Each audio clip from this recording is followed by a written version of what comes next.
La idolatría en la era judaica, lección número 26, Eliseo, segunda parte. En nuestra lección anterior estudiamos el comienzo del ministerio de Eliseo y cómo Dios fue obrando a través de su siervo.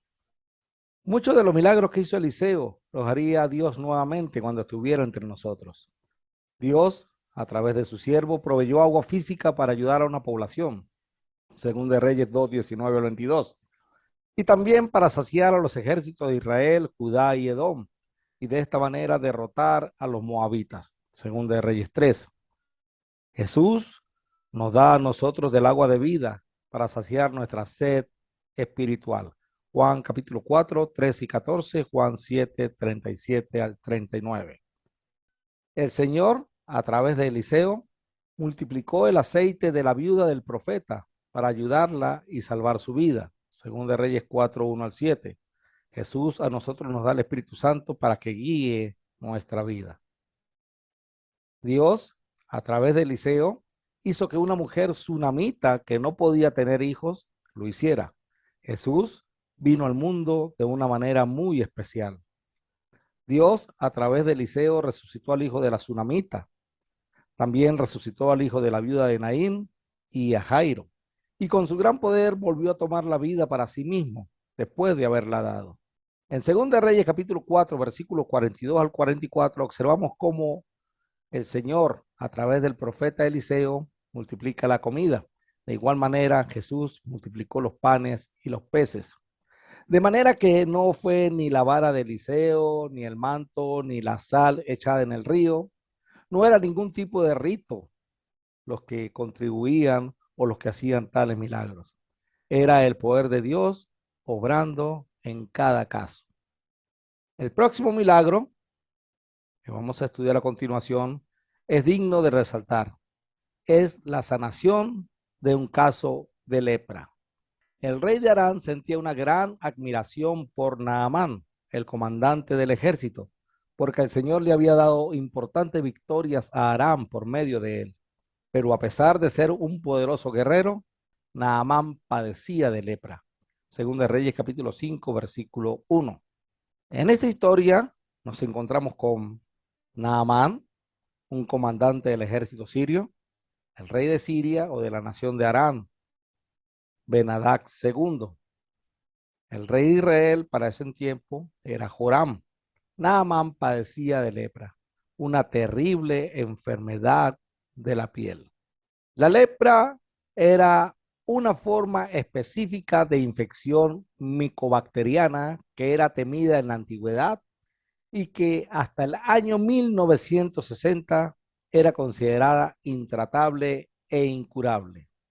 Para reducir el trauma psicológico reportado por los pacientes, la condición ha cambiado de nombre a enfermedad de Hansen, en honor a G. A. Hansen, quien descubrió el organismo causante en los años 1871 al 1873.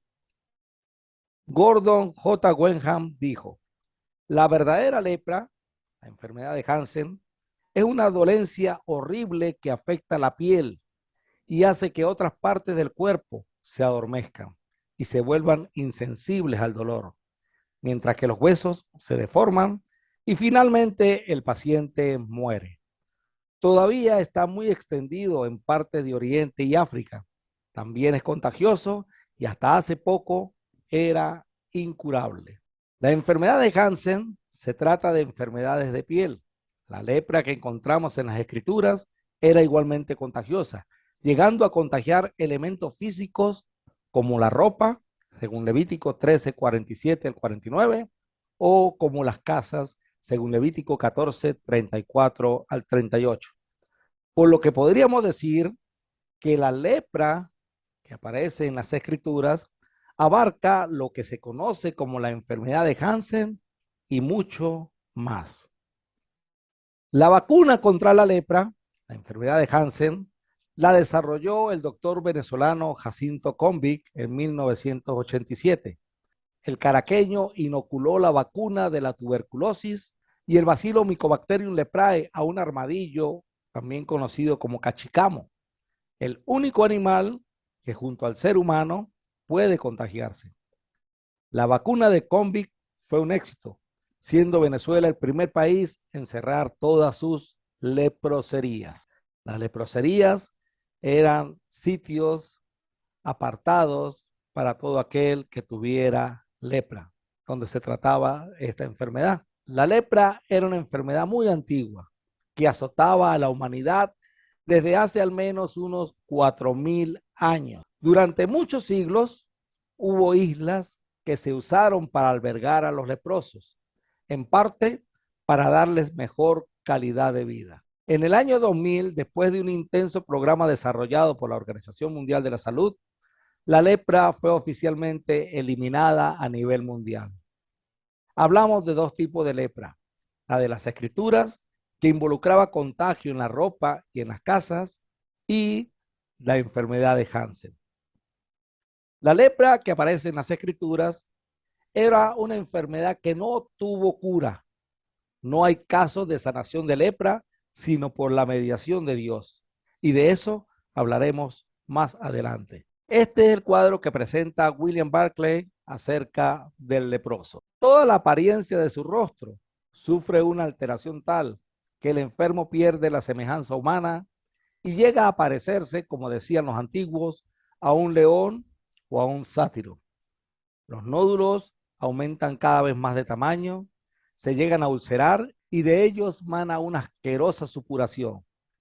Las cejas se le desprenden, los ojos se le vuelven saltones, las cuerdas vocales se le ulceran y la voz se le enronquece y la respiración se le vuelve ruidosa. Inevitablemente se le ulceran las manos y los pies. El enfermo se convierte gradualmente en una masa de tumores ulcerados. El periodo promedio de duración de la enfermedad es de 9 años y termina en deterioro mental, hace entrar en coma y por último produce la muerte. El enfermo llega a ser totalmente repugnante tanto para sí mismo como para los demás.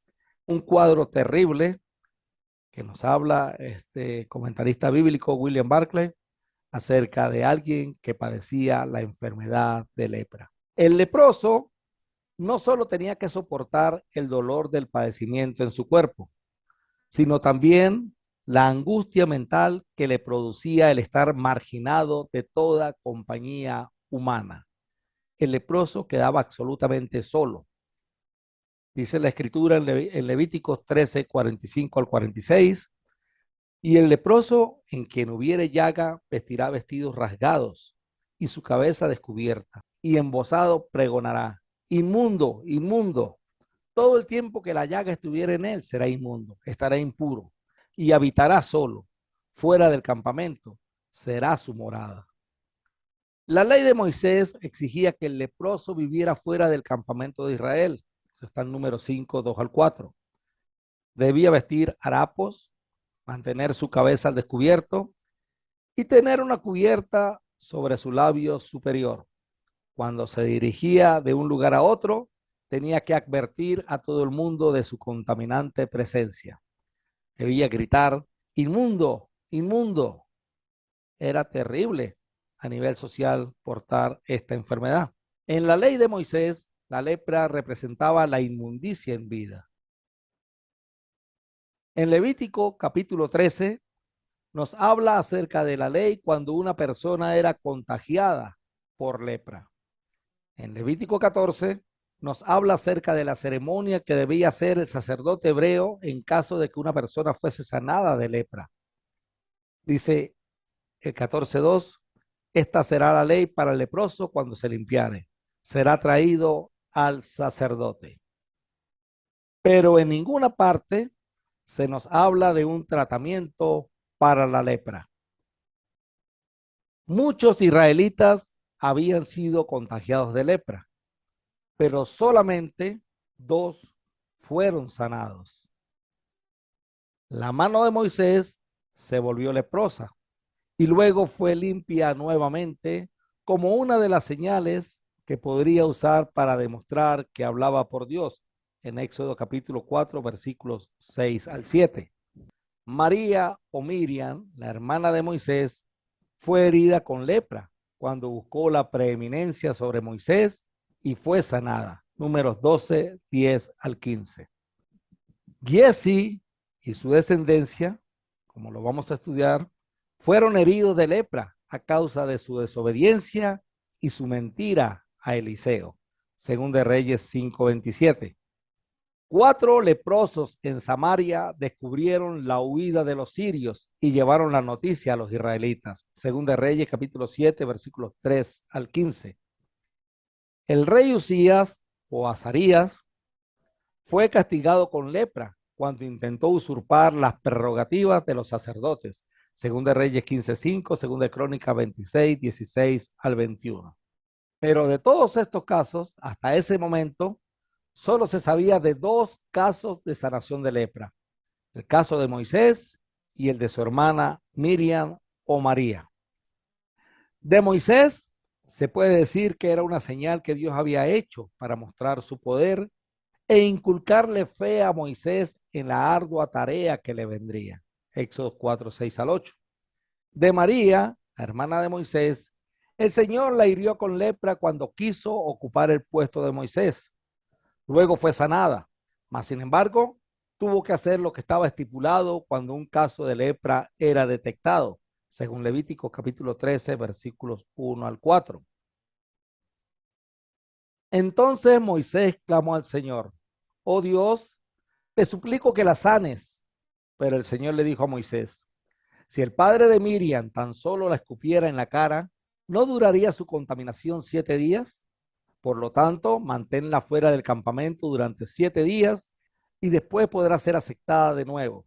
Así que Miriam permaneció fuera del campamento durante 7 días y el pueblo esperó hasta que la trajeran para continuar su viaje. Aunque el texto anterior no lo mencione, probablemente Miriam, y en obediencia a Dios, luego de ser declarada pura, realizó su ceremonia de purificación tal y como lo indicaba la ley de Moisés, según Levítico capítulo 14. Siendo así, al parecer, este es el único caso en que la ley de Levítico 14, ley que expresaba lo que tenía que hacer el sacerdote y el sanado de lepra, fue ejecutado. El Señor Jesús, en una oportunidad en Lucas 4:27, dijo: también había muchos leprosos en Israel en el tiempo del profeta Eliseo, pero el único sanado fue Naamán, un sirio. Hubo muchos otros israelitas contagiados con lepra, pero de los que aparecen en las escrituras, Giezi y su descendencia, los 4 leprosos en Samaria que descubrieron la huida de los sirios, y el rey Usías o Azarías, de quien también estudiaremos posteriormente, todos estos tuvieron lepra hasta el día de su muerte. Ninguno de ellos fue sanado. Vale la pena destacar que en los casos de Moisés, María, Giezi y Usías, la lepra fue ocasionada directamente por Dios. En el primero, en Moisés como una señal y en los restantes como castigos. De hecho, la lepra en las casas también era ocasionada por Dios, según Levítico capítulo 14, versículos 34. Por lo que podríamos señalar que la lepra era una enfermedad para Dios mostrar su poder. ¿Por qué menciono todo esto? Porque la sanación de lepra es algo que solo puede realizar Dios. De hecho, ese era uno de los milagros con que el Mesías iba a ser representado. El judaísmo rabínico, conociendo que ningún israelita, exceptuando a María, había sido sanado de lepra, enseñó desde entonces que solo el Mesías podría sanar a un leproso. El Talmud babilónico, Sanedrín 98a-6, dice: el rabino Yehoshua ben Leví le dijo a Elías: ¿cuándo vendrá el Mesías? Elías le dijo: ve y pregúntale. El rabino Yehoshua ben Leví preguntó: ¿y dónde está sentado? Elías le dijo: a la entrada de la ciudad de Roma. El rabino Yehoshua ben Leví le preguntó: ¿y cuál es su signo de identificación por medio del cual puedo reconocerlo? Elías respondió: se sienta entre los pobres que padecen enfermedades y todos desatan sus vendas y las atan todas a la vez. Pero el Mesías desata una venda y ata uno a la vez.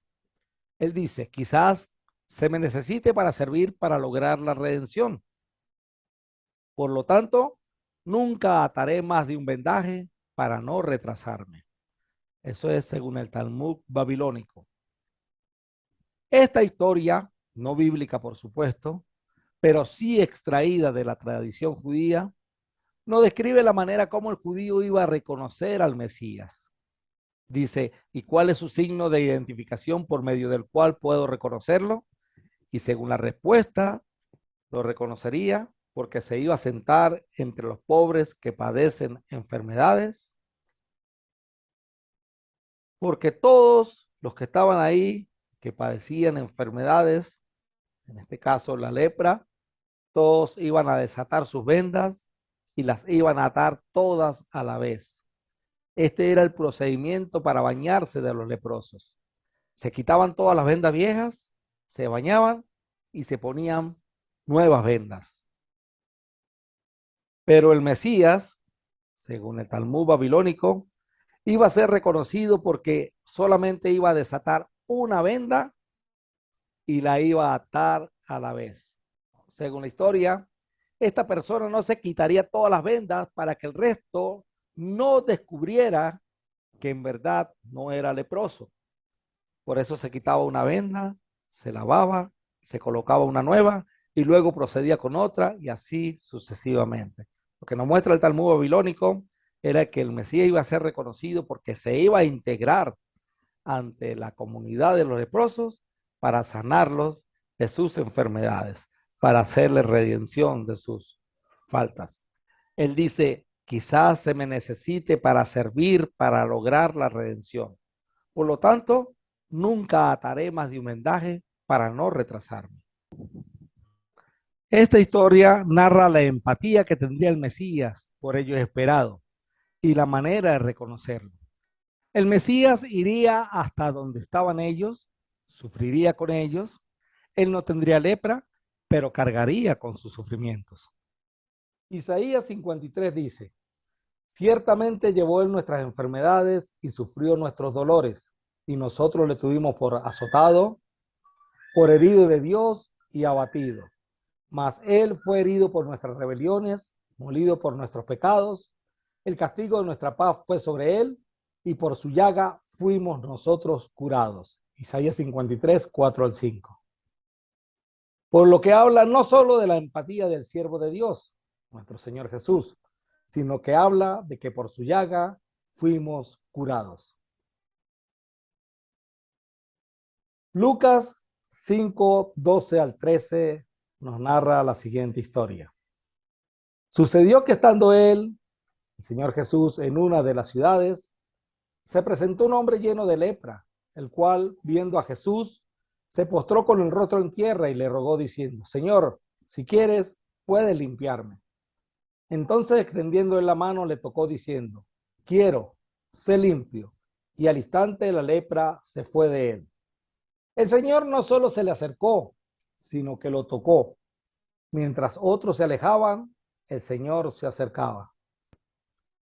Así como cuando perdonó los pecados del paralítico en Marcos capítulo 2, versículo 5, también en la sanación del leproso, el Señor Jesús hizo lo que Dios solo podía hacer, mostrándonos de esta manera que Jesús era Dios, siendo también el Mesías esperado. ¿Eres tú el Mesías a quien hemos esperado o debemos seguir buscando a otro?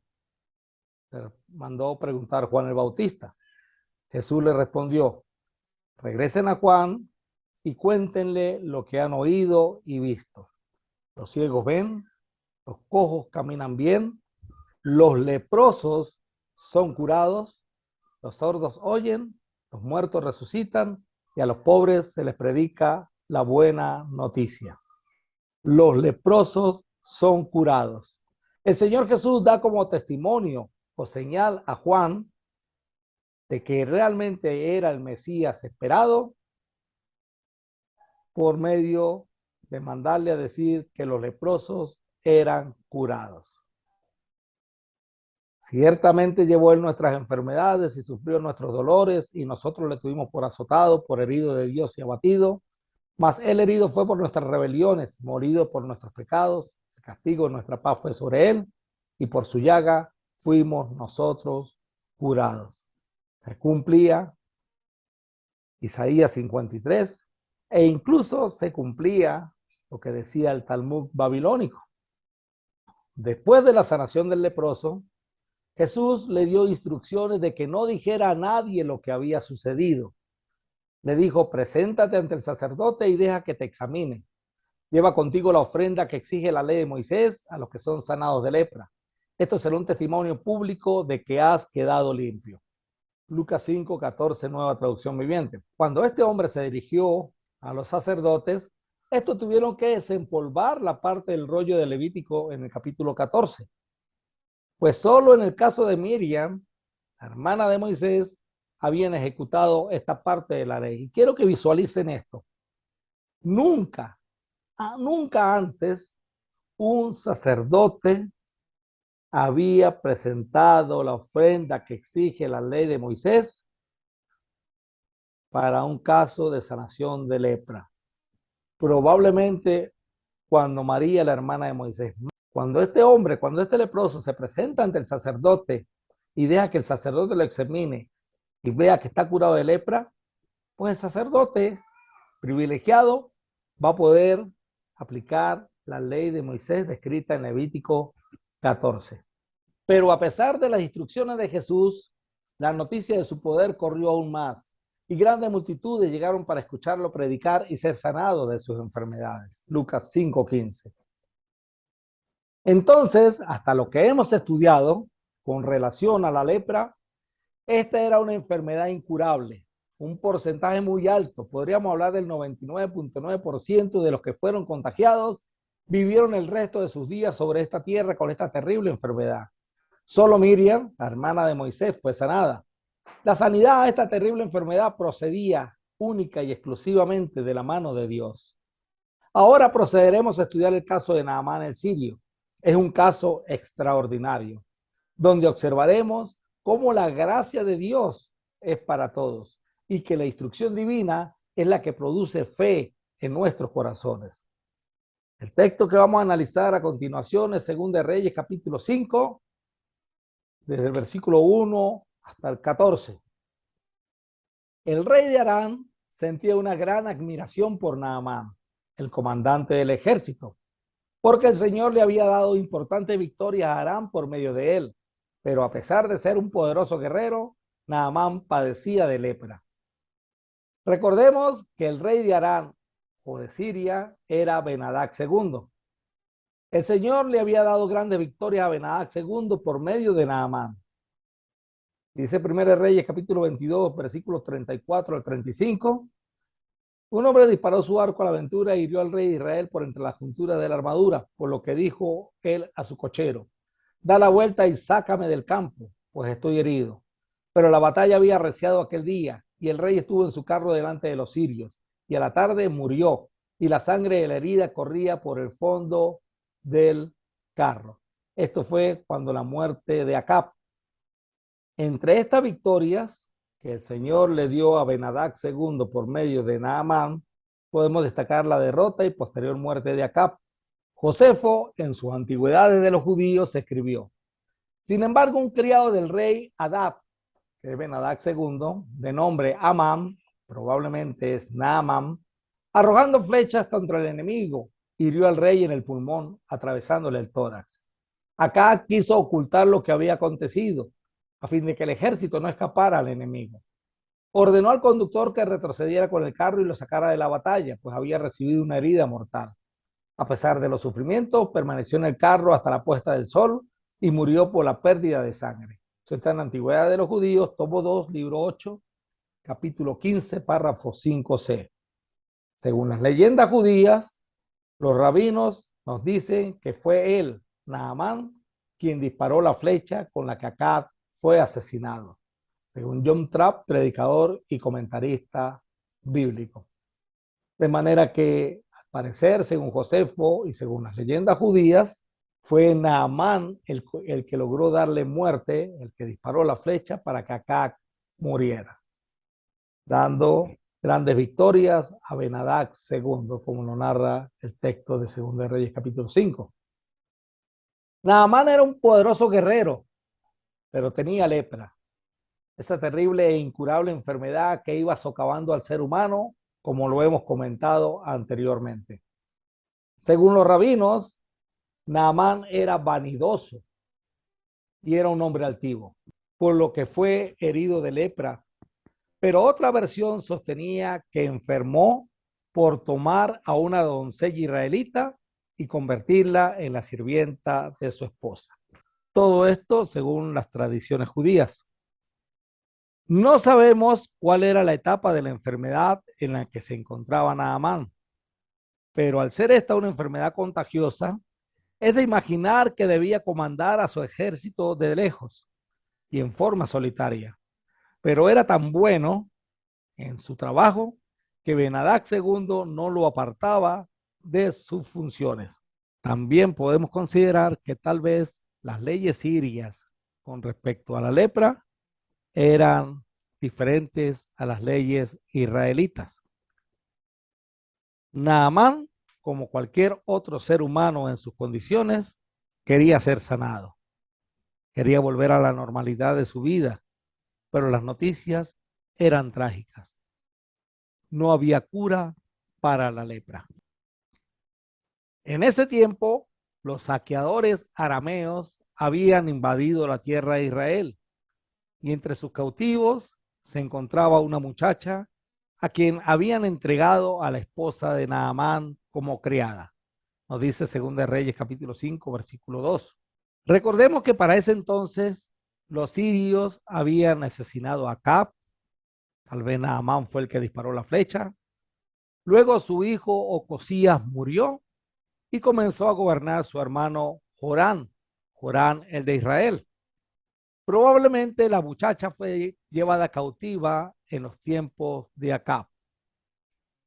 Según algunos rabinos, Naamán enfermó por tomar a una doncella israelita y convertirla en la sirvienta de su esposa. La muchacha ilustra las formas misteriosas en las que Dios actúa. Ella probablemente fue criada en un hogar temeroso de Dios, sin embargo fue arrebatada de su familia a una corta edad. Fue una pérdida irreemplazable para sus padres y por la cual, sin duda alguna, se lamentarían cada día. Sin embargo, ella fue usada grandemente de una manera sencilla. Cierto día, la muchacha le dijo a su señora: ojalá que mi amo fuera a ver al profeta de Samaria. Él lo sanaría de su lepra. Segunda de Reyes 5:3. Definitivamente, esta muchacha estaba hablando en nombre de Dios. La sanación de la enfermedad física sería el medio de Dios para mostrar lo que realmente importa: la sanación espiritual del individuo a través de la fe. Dios quería mostrarle al sirio que él era el verdadero Dios. La muchacha les habló de algo que solamente había sucedido muchos años atrás con la hermana de Moisés, la sanación de un caso de lepra. O sea, no era que la lepra era sanada cada rato, no era que la muchacha conocía de muchos casos de sanación de lepra, solamente había sucedido y eso hace muchos años, y sin embargo, ella con certeza, con fe, dice: ojalá que mi amo fuera a ver al profeta de Samaria, él lo sanaría de su lepra. Tampoco era que Eliseo había sanado antes de lepra a alguien. Estos son palabras de fe. Esto era algo que iba a movilizar a Naamán. Este enfermo, con la posible o la probable solución o sanación a esa enfermedad, iba a hacer que este hombre fuese hasta el profeta de Samaria, hasta Eliseo. Dios usa los medios necesarios para acercar a la gente y mostrarles su poder. Entonces Naamán le contó al rey lo que había dicho la joven israelita. Ve a visitar al profeta, le dijo el rey de Aram. Te daré una carta de presentación para que se la lleves al rey de Israel. Entonces Naamán emprendió viaje y llevaba de regalo 340 kilos de plata, 68 kilos de oro, 10 mudas de ropa. La carta para el rey de Israel decía: mediante esta carta presento a mi siervo Naamán. Quiero que lo sanes de su lepra. Imagínense lo que estaba escribiendo Benahag segundo al rey Joram. La muchacha le había dicho a la esposa de Naamán que Eliseo le podía sanar la lepra. Y Naamán, desesperado por encontrar una cura, le dice a Benahag segundo. Naamán, de cierta manera, estaba creyendo a la palabra de la muchacha. Benahag no pierde nada con probar y envía una carta a Joram, rey de Israel, con la gran diferencia de que le está pidiendo algo imposible. Mediante esta carta presento a mi siervo Naamán, quiero que lo sanes de su lepra. Esta era una petición que era totalmente ilógica. No había habido caso de sanación de lepra. Y esto que le está exigiendo Benadad II a Joram iba a traer sus consecuencias. Joram de Israel no era precisamente un siervo de Dios. Eliseo había accedido a ayudarlo en una ocasión porque esa ayuda también era para Josafat, el rey de Judá, como lo leímos en 2 Reyes capítulo 3, versículos 6 al 14. Ahora es el rey sirio quien exige a Joram, el rey de Israel, que lo sane de la lepra, algo que, repito, no había sucedido sino una sola vez y por mediación de Dios, con quien Joram no tenía muy buenas referencias. Veamos la actitud de Joram. Cuando el rey de Israel leyó la carta, horrorizado rasgó sus vestiduras y dijo: este hombre me manda a un leproso para que lo sane. ¿Acaso soy Dios para dar vida y quitarla? Creo que solo busca pelear conmigo. Según de Reyes 5:7. Joram quedó horrorizado. Este hombre me manda a un leproso para que lo sane. Pero en una cosa, Joram sí tenía razón. ¿Acaso soy Dios para dar vida y quitarla? Pues solo Dios había podido hacer tal milagro. Solo Dios puede sanar la lepra. Benahag II lo que busca es pelea, decía Joram. Sin embargo, cuando Eliseo, el hombre de Dios, supo que el rey de Israel había rasgado sus vestiduras en señal de aflicción, le envió este mensaje: ¿por qué estás tan disgustado? Envíame a Naamán. Así él sabrá que hay un verdadero profeta en Israel. Según de Reyes 5:8. La lepra de Naamán era para mostrar ante el sirio el poder de Dios. Entonces Naamán fue con sus caballos y carros de guerra y esperó frente a la puerta de la casa de Eliseo. Pero Eliseo le mandó a decir mediante un mensajero, tal vez este mensajero era Giesi: ve y lávate 7 veces en el río Jordán, entonces tu piel quedará restaurada y te sanarás de la lepra. Según de Reyes 5, 9 al 10. El rey Joram envió a Naamán hasta la casa de Eliseo. Naamán fue decidido y confiado en que iba a ser sanado. Eliseo envió un mensajero a darle las buenas nuevas de lo que iba a suceder. Naamán iba a ser sanado de esa terrible enfermedad. Lo único que tenía que hacer Naamán era seguir las instrucciones del profeta dadas por el mensajero. En pocas palabras, lo único que tenía que hacer Naamán era creer a las palabras de Dios. Pero veamos la reacción de Naamán. Naamán se enojó mucho y se fue muy ofendido. Yo creí que el profeta iba a salir a recibirme, dijo. Esperaba que él moviera su mano sobre la lepra e invocara el nombre del Señor su Dios y me sanara. Según de Reyes 5:11. Razones por las cuales Naamán se enojó mucho y se fue muy ofendido. Uno, porque el profeta no salió a recibirle. Mandó fue un mensajero. Dos, porque no actuó conforme a como pensaba él que el profeta debía actuar. Como dijimos anteriormente, más que una sanación física, Dios quería mostrar su gracia al permitir que un no judío le conociera y creyera en él.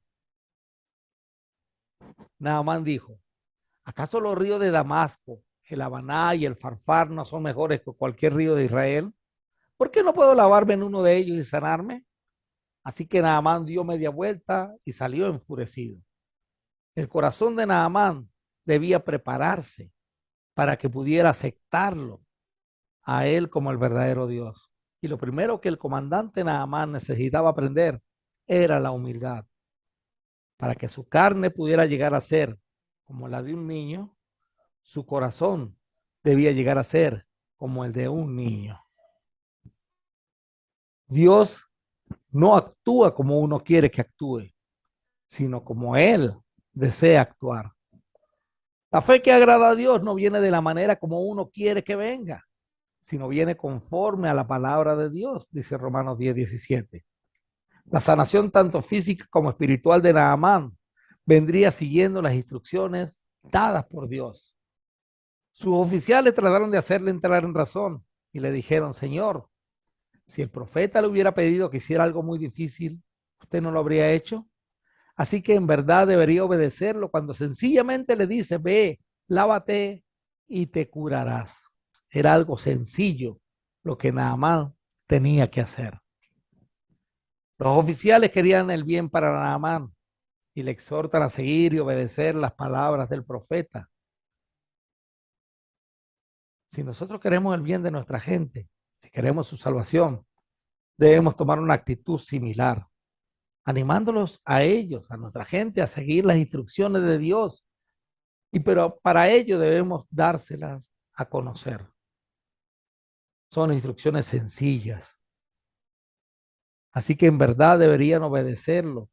El Señor Jesús dijo que para que nosotros fuésemos perdonados de nuestros pecados, sanos de esa lepra espiritual, debíamos creer y ser bautizados.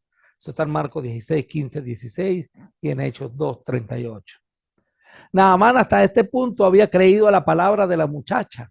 Fue hasta donde Eliseo, le dio las instrucciones de Dios, pero por orgullo no quería hacerlo.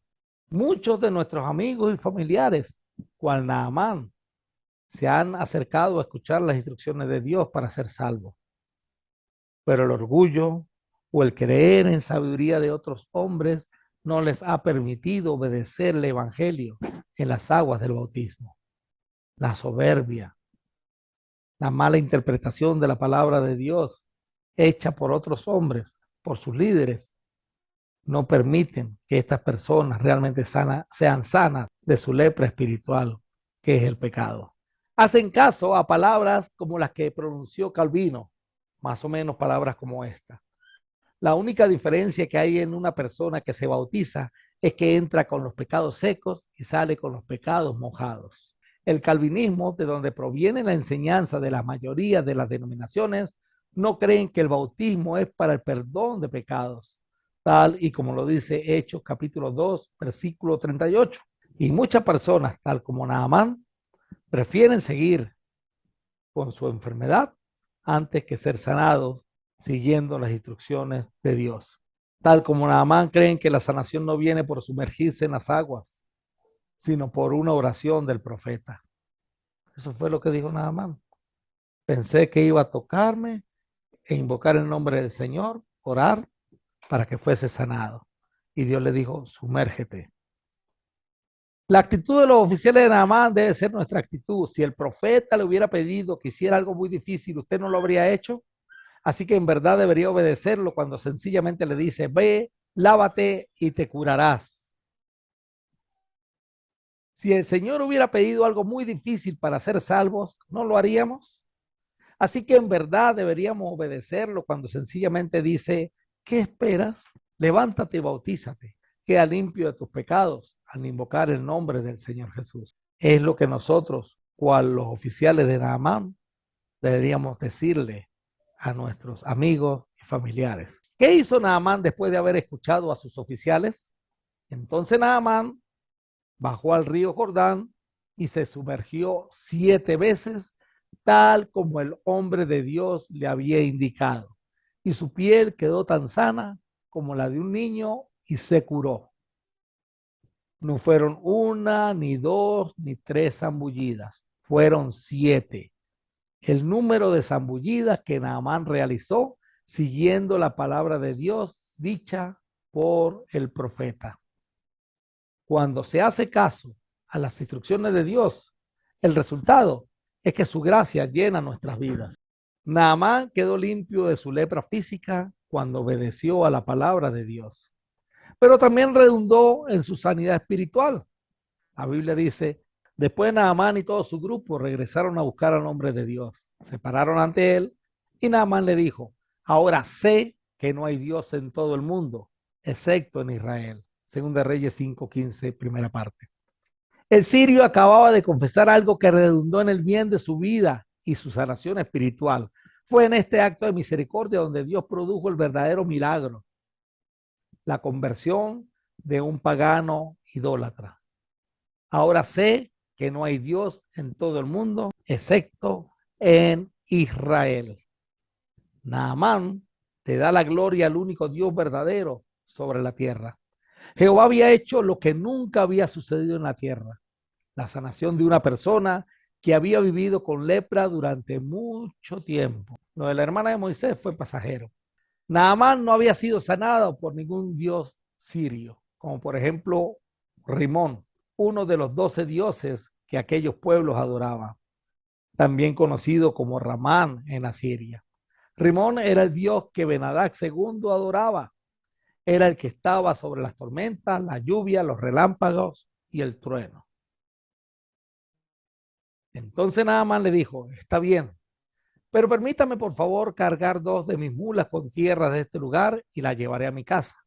A partir de ahora, nunca más presentaré ofrendas quemadas o sacrificios a ningún otro Dios que no sea el Señor. Aquí observamos la disposición de este recién convertido hombre llamado Naamán de querer empezar a presentar ofrendas quemadas o sacrificios al Dios verdadero, a Jehová.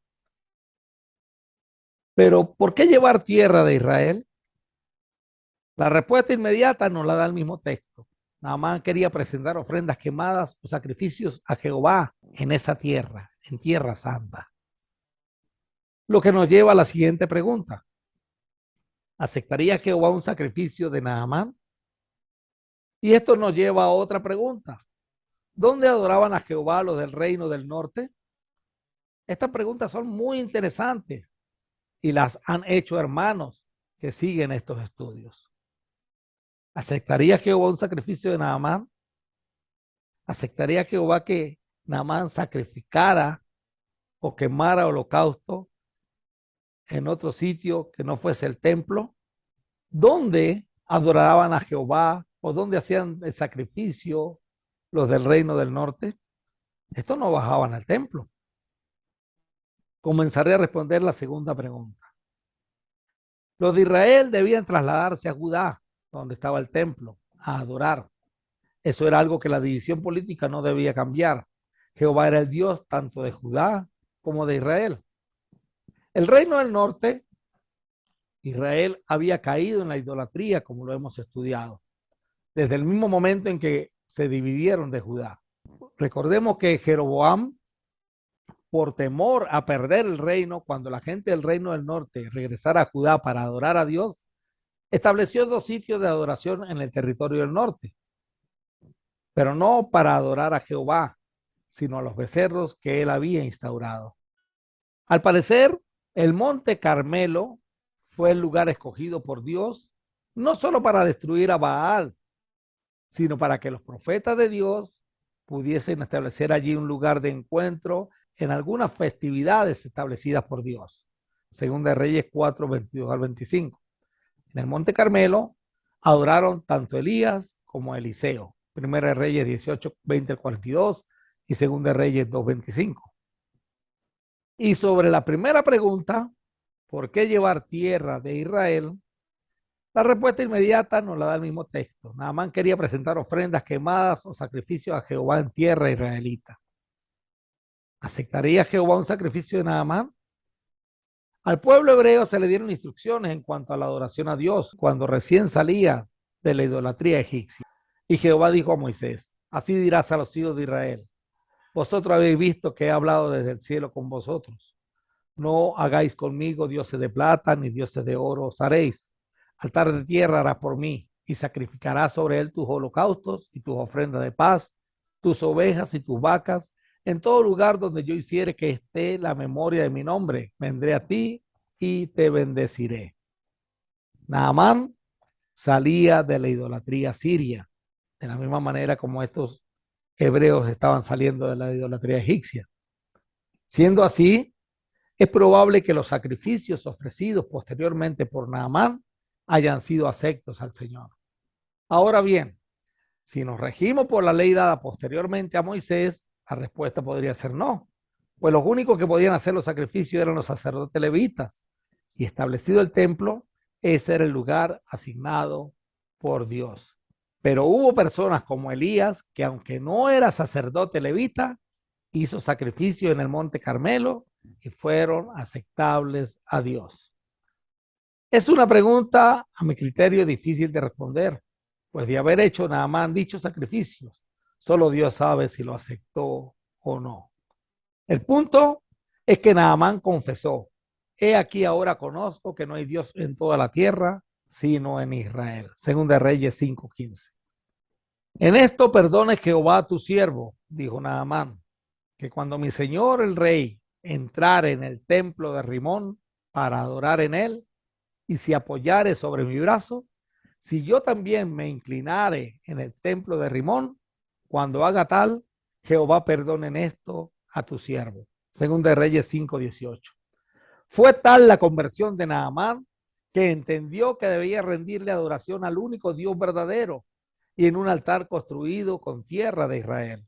Entendió que Rimón, el dios pagano sirio, no era verdaderamente Dios y por lo tanto no se le debía rendir culto o adoración.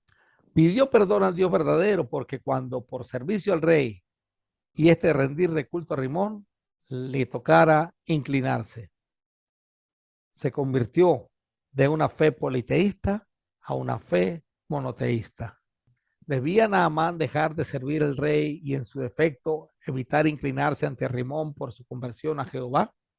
Piense por unos segundos su respuesta. Ahora veamos cuál fue la respuesta del profeta de Dios. Ve en paz, le dijo Eliseo. Así que Naamán emprendió el regreso a su casa. Probablemente Naamán llegó a ser lo que se conoció luego como un piadoso y temeroso de Dios. Es decir, un adorador de Dios, no judío, tal y como lo fue Cornelio allá en Hechos capítulo 10.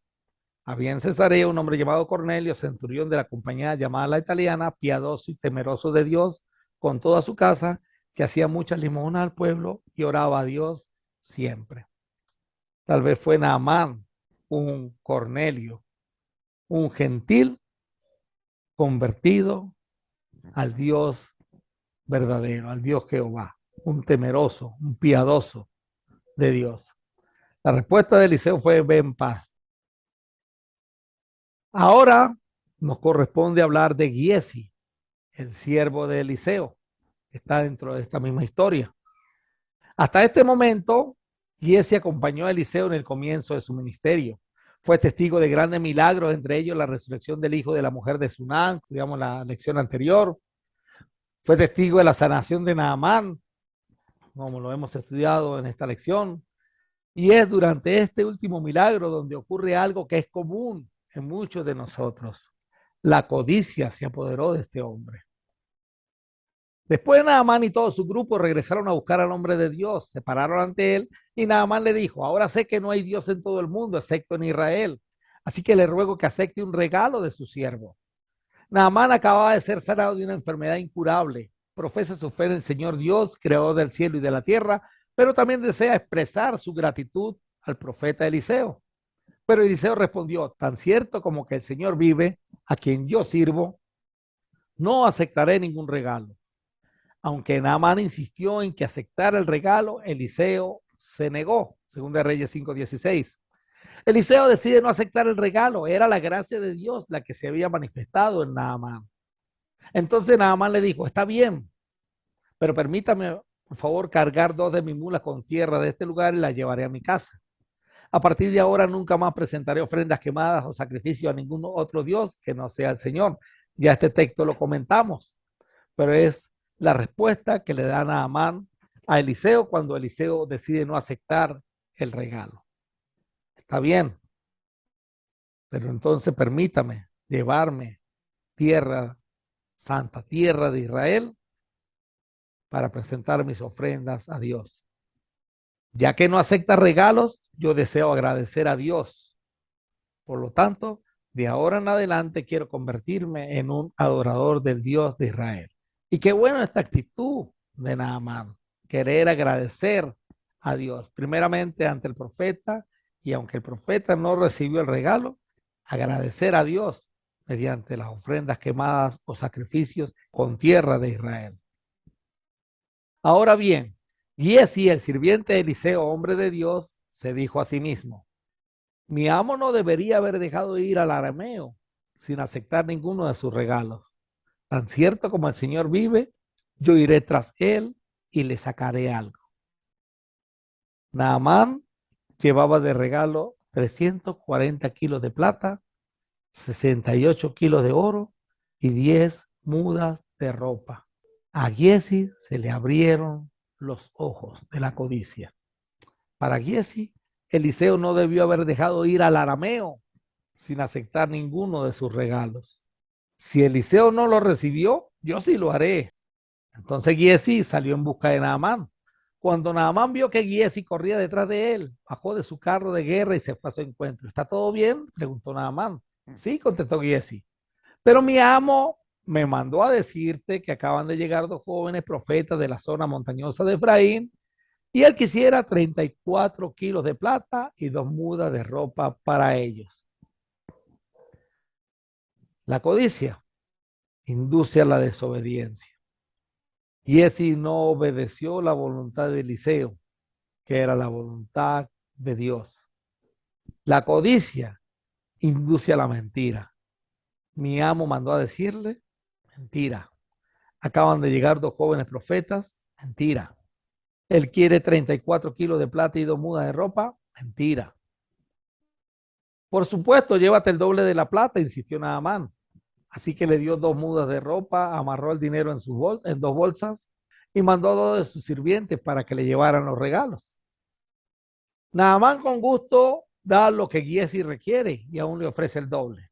Tiene un corazón agradecido y envía 2 hombres para que ayuden a Giezi. Cuando llegaron a la ciudadela, Giezi tomó los regalos de manos de los sirvientes y despidió a los hombres. Luego entró en su casa y escondió los regalos.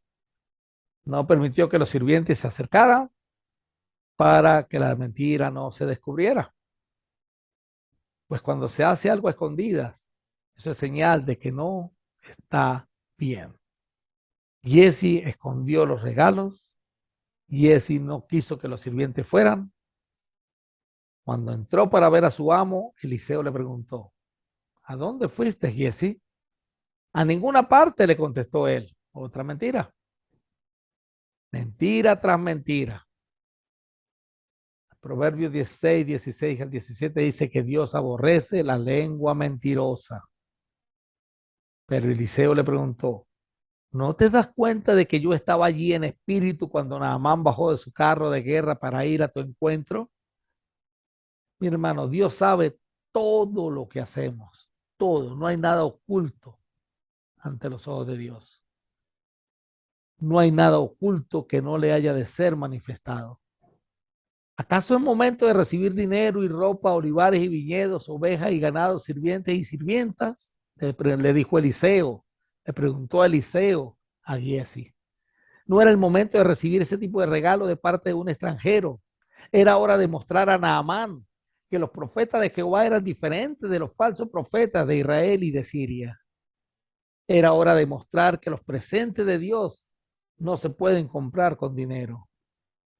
No era hora de obtener créditos personales de la gracia de Dios. Y no era hora de mentir ni de engañar. Jamás es hora de esto.